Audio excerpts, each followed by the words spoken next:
Hello, and we meet again with pretty much the same breakfast. So, the same breakfast. I thought I would run through a bit of my diet, which is pretty standard and the same every single day. And I think that's where I may differ from a lot of people. Obviously, I know a lot of people love variety, and that's why they stick with macros because they can eat a bit of variety and count their macros. And I am pretty much, I eat the same thing every single day, day in and day out. The only thing that changes is pretty much the texture. So, say for example, I'm currently doing baked eggs and oats, and that may vary to what stove cooked oats with like eggs, and that may change to hard boiled eggs and or pancakes. I did go through pancakes for quite a few months, and now I'm doing baked oats and eggs. But essentially, my diet's the same. The only thing that changes is the texture. But to give you a rough idea, I do have, I do eat the same thing every single day with like a hint towards intuitive eating. So if at the end of the day I'm still hungry, I'll eat a little bit more peanut butter, for example. Usually it's peanut butter that is my go-to kind of few extra calories when I'm feeling hungry. When I was doing CrossFit, that peanut butter was like 100 grams to 200 grams of peanut butter at the end of the day, and I would sit and I would just nosh on it, because I just needed so many extra calories, and I did rely a lot on my intuitive eating at that point. But now that I've slowed down and I'm doing a lot less, especially cardio intensive, high intensity has gone right down. Now that I'm doing more strength and calisthenics and home-based workouts, and I could immediately feel my appetite decrease, and I wasn't like that ferociously hungry all the time, day in and day out, which is nice. You know, it's nice to eat. It's also nice to feel full. And I didn't feel full very often with CrossFit because it was just so demanding on the body. And I was just, when I say I was eating a lot, at times when I did track to see what I was actually eating, I was eating around 4.5 to 5,000 calories. And now I've dropped right back down. I'm about between 2 and 2,500 calories. The most important thing is that I make sure I'm getting enough protein. So every now and then I'll just count out, see how much protein I'm eating. The goal is between 150 and 200 grams of protein per day, especially since I am cutting slightly. So I do prioritize my protein because obviously I don't want degradation of muscle mass whilst I'm cutting. So enough protein for protein synthesis is important. So I'm having between 1 and 1.5 grams of protein per pound of body weight, at a minimum, as a goal kind of thing, being 1 gram of protein per pound of body weight as a minimum, whilst I cut. And then I personally am of the favor of high protein, moderate carbs, and low fat. I personally prefer carbs to lots of fats.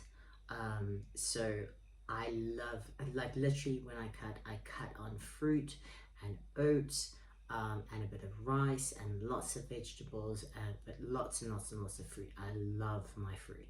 So even in this, as I said, there's 2 bananas.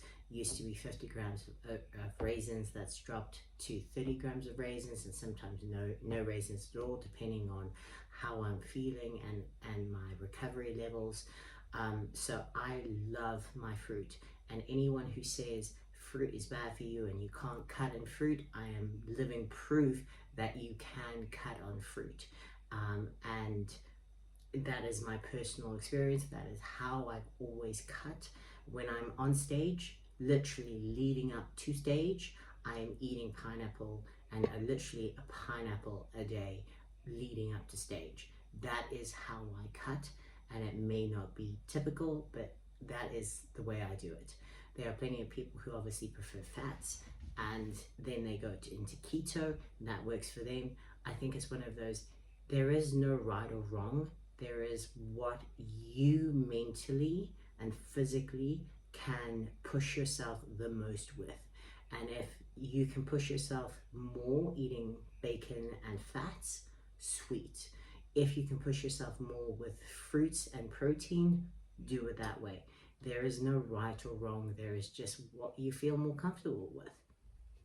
And then, so obviously this is my breakfast every single day. With it, I have a teaspoon of greens and a teaspoon of berry mix, tablespoon of apple cider vinegar, and then I just fill that with water.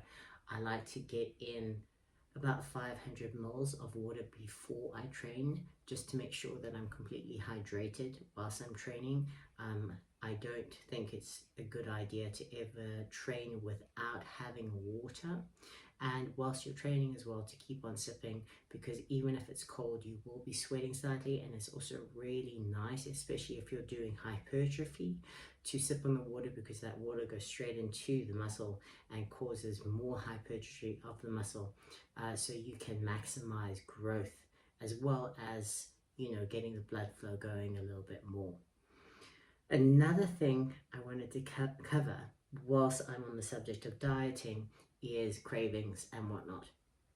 And people always say, oh, you know, like, if you're eating the same thing every single day, don't you have cravings? And that's the interesting thing. And this is, again, my personal experience and my personal opinion, that craving comes down to your body lacking certain nutrients. Just like a pregnant woman, when she's pregnant and she, you know, she's craving sand from that part of, you know, the garden or whatever. Your body's smart, and your body recognizes when you're actually you're deprived of something, or you're low in something, you know. So if you're craving popcorn, for example, usually it's salt, the salt within the popcorn that you're craving, so your body's low in something. So by having my macros in the form of greens and mixed berries, and getting in a variety of different foods every single day, I minimize the chances of having cravings, because I'm getting in so many different macros. Obviously the macros being protein, fats, and carbs. Your macros are what is within each food and each item of food. And that's why I don't favor things like bulk shakes, and fast food things, and things that have empty calories, because yes, you're getting in calories, but you're getting in non-nutrient dense calories, and that's where you can start to come into the issue of cravings. And you eat something and it's really calorie dense, but it's got no macros in it, and therefore you finish it, and guess what, you're still hungry. And that's because you're actually not giving your body what it needs. You're giving your body calories, but those calories are empty. So you're going to finish the meal, and you're going to be like, the body's full for a few minutes, and then suddenly the body's like, you know what, I didn't get magnesium or calcium or vitamin D or vitamin B from the food, therefore I'm going to tell you I'm still hungry. And so get in, you know, as many different vegetables as you can. Remember, vegetables are so low in calories. I mean, like, I can eat 1 kilogram of vegetables a day, and it's just fiber. The easiest way to cut in particular is to eat lots of protein, because protein, it takes calories to, it actually burns calories to digest protein, and the same with fiber. Okay, so you want to have a high protein, high fiber diet, especially when cutting, because fiber is hard to digest by the body, protein is harder to digest by the body, and so in and of itself, those are calories burned by just consuming them. Okay, again, personal opinion. So those are harder to digest, and they're really important for you. Your body cannot manufacture protein. Your body cannot manufacture fiber. Your body can use protein to create carbs. So um, through a protein, through something called proteineogenesis, if you are trying to get into keto and your protein's too high, even though you've dropped your carbs, you may not get into keto because your body can turn protein into carbs. So your body doesn't necessarily need carbs. Your body does, however, need protein and fiber, and obviously some healthy fats. But I digress. So I personally believe in cravings being a source of lack of nutrients within your food. That's why I never, ever, ever favor empty calories. And people say, oh, like get your sugar from sweets, or just have a dextrose or a bulking shake. And it's like, yeah, but why have a bulking shake, which is, it may be cheap, but it has no micros in it whatsoever. They fill it with dextrose, they fill it with empty carbs. What you could just do is something like this, but in a shake form. So you get your liquid egg whites, or you just get some like rice, any form of protein powder. Okay, yes, that is manufactured, but you could get even the whole unprocessed ones, like I can't even think right now, but you get the really, really, really unprocessed protein powders. Mix it with some oats, with some peanut butter, with some banana, with some milk, blend them all together, and bam, you've got a really micro dense, filled up bulking protein shake. And you don't need to buy the cheap bulking powders if you can just make it yourself, and it's so much more beneficial to your body, and so much better for you overall. So that is my personal opinion on dieting, is always, always, always keep your diet micro dense. Even if you're cutting, even if you're getting on stage, if you're just eating one fish and broccoli, of course you're going to have starvings. Yes, of course you're going to starve and have cravings. Yes, you are in a deficit, but your cravings will be so much more manageable if instead of just having fish, you're having eggs and chicken and turkey and beef and fish. And instead of just having broccoli, you're having a myriad of different vegetables.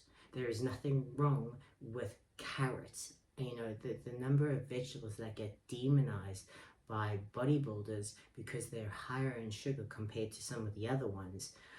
I mean, it's just nonsensical. A corn cob, an entire corn cob is like 60 to 80 calories. That's no calories whatsoever. Okay, so that's a lot of corn for very minimal calories. So don't feel like you cannot have certain vegetables when you're cutting, and don't just have broccoli. Have a myriad of different vegetables, have a myriad of protein, so that you're getting as many micros to minimize the need of cravings. And if you minimize your craving, you minimize that feeling of deprivation from different meals, and just have spices and herbs and stuff to make it more palatable and more exciting to eat, especially when you're cutting. So that is my opinion on cutting. In a nutshell, I'll probably go into more detail, but that is my diet. I'm going to get ready to train, make my coffee, and then meet you in the gym for some, probably I'm going to be doing triceps and pull-ups, i.e. chin-ups, so biceps and triceps, push-pull in a less generic form. And I'll meet you there. Got another home training today because my hamstring's not quite right for cycling yet, but from next week we should be back on track and back in the gym.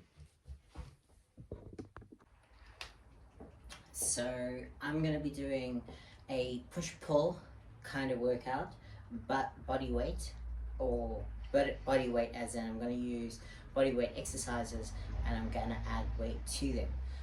So today I'm going to be doing chin-ups, which is a very bicep dominant way of doing a pull-up. You do engage some back, but it is predominantly bicep with the movement. And I'm going to superset it with ring dips. Ring dips obviously do use some chest depending on how forward or back or more upright you do them. And both exercises I'm going to be doing with a weighted belt, and it's week 1, so it is 5 of 5. I'm going to be supersetting them to do today, so it's antagonist muscles, so you can do the workout a little bit quicker as opposed to just doing 5 of 5 of one exercise and then moving on to 5 of 5 of the other. Because it's antagonist exercise movements, so it's biceps and then triceps, you're essentially working opposite muscle groups. And so whilst the one muscle group rests, i.e. whilst I'm doing chin-ups, my triceps aren't working that much, so they get to rest, and then when I go to dips, my biceps are resting, therefore I can go from one to the other without having to rest as much, therefore you can do the workout a little bit quicker. But you still might find there's a little bit of fatigue because you're not doing them and resting as much, but it's a way to do a workout quicker, especially if time is limited. So I will do 5 of 5, working up to a working weight. I'll check where my working weight is for each exercise with the weighted belt. But because a lot of people actually struggle just doing pull-ups, I'll give you a few exercises or a few methods that you may find a bit easier to start off with and progress towards a full chin-up. Chin-ups are easier than pull-ups, so pull-ups being the ultimate goal, but because I'm actually just wanting to work my bicep, chin-ups are the goals for today. So if you can't do a chin-up, what you can start with is either negative chin-ups, so where you jump to the top of the bar and you literally just hold the negative for as long as possible. So what you would then do is shoulder width grip, okay, and literally just jump to the top and try to hold it at the top and then control the negative for as long as you possibly can, okay?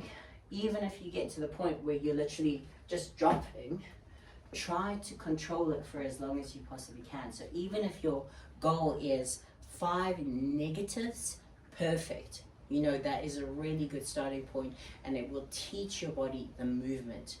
So jump up to the bar, do a negative, and hold that negative for as long as you possibly can. And just do 5 reps like that. That is perfect to start with. Another thing that you can do is you can use an elastic band, okay? So you either choose with which method you want to do for the 5 of 5, whether it's jumping negatives, but if you find you can't even control that negative at all and you're just dropping, you can't hold it and you're just dropping, that's okay. You know, it's still better to get some form of movement in. So what you can either do is you can, depending on the elastic band that you have, you can either loop it and then get your knee through, or you can do a complete loop, okay, like that, and put your foot through. Okay, you get different bands, so start with a band that you can get full range of movement in, and then lesser the band. So it starts with green, then purple, then black, and then red. So if you need to start with the green band, start with the green band, okay, and work your way down until you can just do it with a red band and eventually body weight. If you put your foot through, there's more resistance. Otherwise, you can just put your knee through. There's less resistance, and this makes it harder. Okay? Put your foot through, and then use the band to perform a chin-up, okay?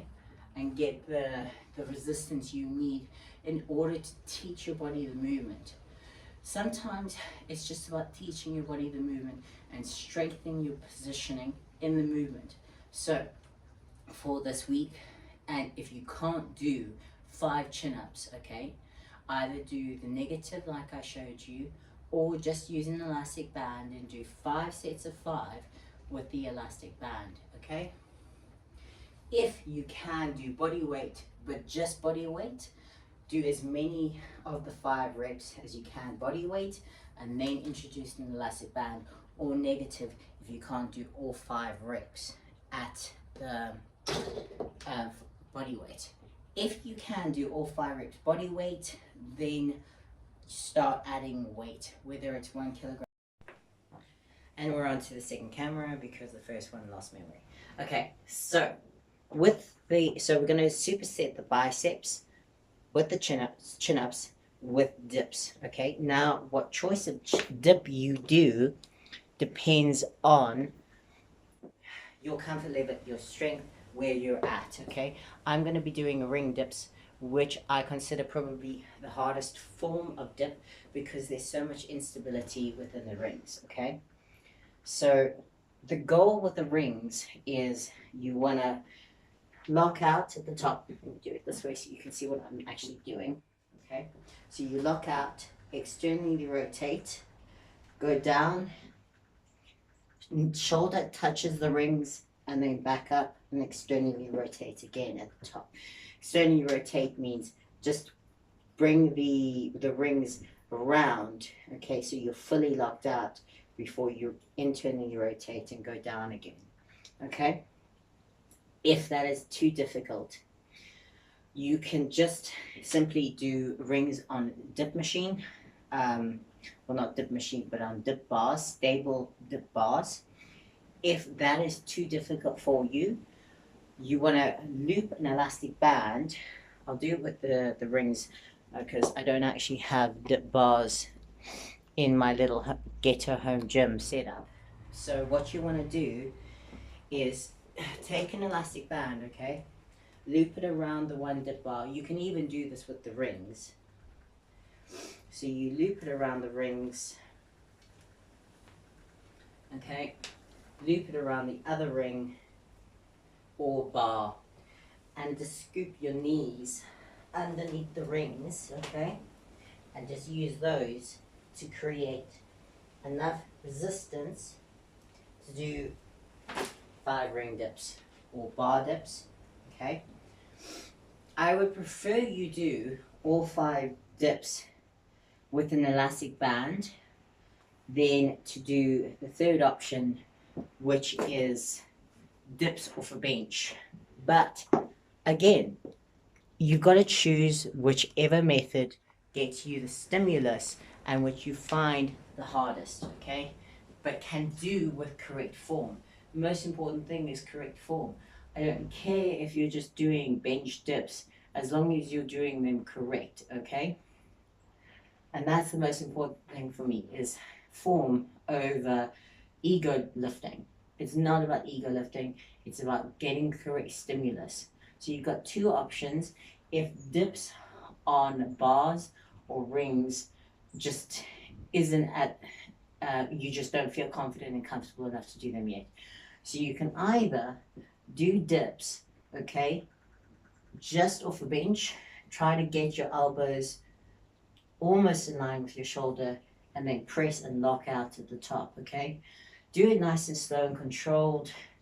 Don't push through your feet to get back up.